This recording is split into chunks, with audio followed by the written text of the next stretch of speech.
আপনারা জানেন রাজ্যের যে ডিগ্রি কলেজগুলো আছে সেই কলেজগুলোতে সেমিস্টার পরীক্ষার পঞ্চম সেমিস্টারের পরীক্ষার রেজাল্ট দেওয়ার আগেই ষষ্ঠ সেমিস্টারের পরীক্ষার সূচি ঘোষণা করে দিয়েছে রাজ্যের শিক্ষা দপ্তর, উচ্চ শিক্ষা দপ্তর। সেই প্রশাসনকে আমরা ধিক্কার জানিয়ে আজকের এই মিছিল সংগঠিত করছি। মূলত আমাদের রাজ্যের 30,000 ছাত্রছাত্রী আছে যারা রাজ্যের বিভিন্ন ডিগ্রি কলেজগুলোতে পড়াশোনা করছে।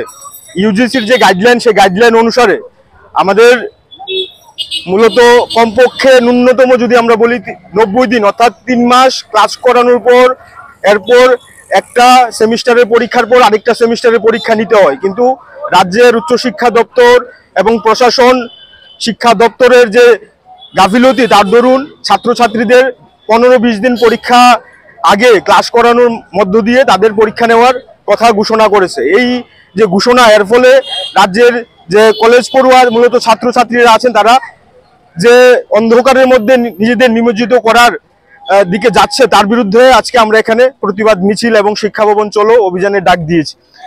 রাজ্য প্রশাসন, রাজ্য সরকার, উচ্চশিক্ষা দপ্তর এই সিদ্ধান্তকে অবিলম্বে বিবেচনা করতে হবে এবং আগামী দিনে ছাত্রছাত্রীদের সাথে কথা বলে তাদের যে এই 15 দিন ক্লাস করে তাদের যে পরীক্ষার সূচি, সেই সূচি পাল্টাতে হবে এবং আগামী দিনে ছাত্রছাত্রীদের সাথে কথা বলে তাদের এই যে দুরবস্থার মধ্যে ঠেলে দেওয়ার যে প্রয়াস আমাদের প্রশাসন বলুন আর উচ্চশিক্ষা দপ্তর বলুন তারা নিয়েছে, এর বিরুদ্ধে আমরা আজকে এখানে মিছিল করছি। কিন্তু এটা যদি না পাল্টায় আগামী দিনে আমাদের আরো বৃহত্তর আন্দোলনে আমরা সারা রাজ্যে নামবো। এটা দুর্ভাগ্যজনক যে ছাত্রছাত্রীদের এভাবে একটা অন্ধকারের দিকে যে ঠেলে দেওয়ার প্রয়াস নিয়েছে রাজ্যের প্রশাসন, শিক্ষা দপ্তর। সেই ছাত্রছাত্রীদের কোনোভাবেই আমরা ছাত্র সংগঠন হিসাবে এসএফআই তাদের পাশে সবসময় ছিলাম এবং আগামী দিনে থাকবো। এবং আমরা আজকের এই মিছিল থেকে রাজ্যের প্রশাসনকে জানাতে চাই, এইভাবে কোনোভাবেই সরকার বা প্রশাসন চালানো সম্ভব না। এই শিক্ষা দপ্তরকে ভাবনা চিন্তা করতে হবে কিভাবে ছাত্রছাত্রীদের এই প্রবলেম থেকে তাদের সুরাহা প্রদান করবে। যদি না করতে পারে আগামী দিনে আমাদের আরো বৃহত্তর আন্দোলনে আমরা নামবো। এবং দ্বিতীয় যে আমরা বলতে চাই যে একাডেমিক যে শিক্ষা দপ্তরের একটা ক্যালেন্ডার থাকে, সেই ক্যালেন্ডারকে মান্যতা দিতে হবে। শুধুমাত্র একাডেমিক ক্যালেন্ডার নামে রয়েছে কিন্তু কাজের ক্ষেত্রে কিছুই নেই। আমরা বলবো এই একাডেমিক ক্যালেন্ডারকে আগামী দিনে মান্যতা দিতে হবে। এবং আমাদের যে তৃতীয় দাবি, আপনারা জানেন যে সারা দেশের মধ্যে আমাদের সংগঠনের কেন্দ্রীয় কমিটি একটা কল দিয়েছে, সারা দেশের মধ্যে ছাত্রীদের উপর যে নির্যাতন চলছে বিশেষ করে মহাবিদ্যালয়গুলোতে, তার বিরুদ্ধে ছাত্রীদের যাতে সুরক্ষিত করা যায় তা সুনিশ্চিত করা সরকারের দায়িত্ব। সেই দায়িত্বকে প্রাধান্য দেওয়ার জন্য আমরা দাবি তুলব। আমাদের রাজ্য সহ সারা দেশের মধ্যেই ছাত্রীদের উপর যে নির্মম অত্যাচার চলছে তার বিরুদ্ধে আজকের এই মিছিলে আমরা দাবি তুলব।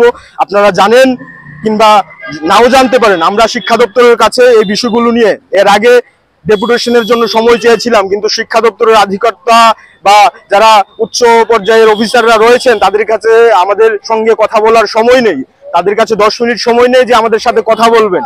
আমরা আজকে বিক্ষোভ মিছিলে হয়তোবা মিলিত হতাম না যদি তারা আমাদের সাথে কথা বলতেন, ছাত্রছাত্রীদের যে কথাগুলো সেগুলো আমাদের কাছ থেকে শোনার সুযোগ আমাদের দিতেন। কিন্তু তাদের কাছে আমরা 2-3 বার সময় চেয়েছি কিন্তু তারা সময় দেয়নি। বাধ্য হয়েই আজকে আমরা এখানে মিলিত হয়েছি এবং আমরা মিছিল করে শিক্ষা দপ্তরে যাব এবং এখানে বিক্ষোভ দেখাবো। এবং আমরা চাইবো যে শিক্ষা দপ্তরের যারা অধিকর্তা থাকবেন তারা আমাদের কথাগুলো শুনবেন। এবং আরেকটা বিষয় আজকে আমরা এখানে দাবিতে রাখিনি, আপনারা হয়তোবা সংবাদ মাধ্যমের যারা আছেন তারা জানবেন যে গতকালকেই মূলত আমরা সংবাদ মাধ্যমের মধ্য দিয়ে জানতে পারলাম যে এমবিবি ইউনিভার্সিটি রাজ্যের 26টা কলেজের দায়িত্বভার নেওয়ার জন্য রাজ্যের সরকার বা প্রশাসন তাদের কাছে দায়িত্ব দেওয়ার জন্য চাপাচ্ছে। মূলত আমরা বলবো এমবিবি বিশ্ববিদ্যালয়ের যে অবস্থা, ফ্যাকাল্টির যে অবস্থা বা শিক্ষাদানের যে অবস্থা, সেই অবস্থার মধ্যে তারা কিভাবে রাজ্যের 26টি কলেজের দায়িত্ব নেবে এটা আমাদের মাথায় ঢুকলো না।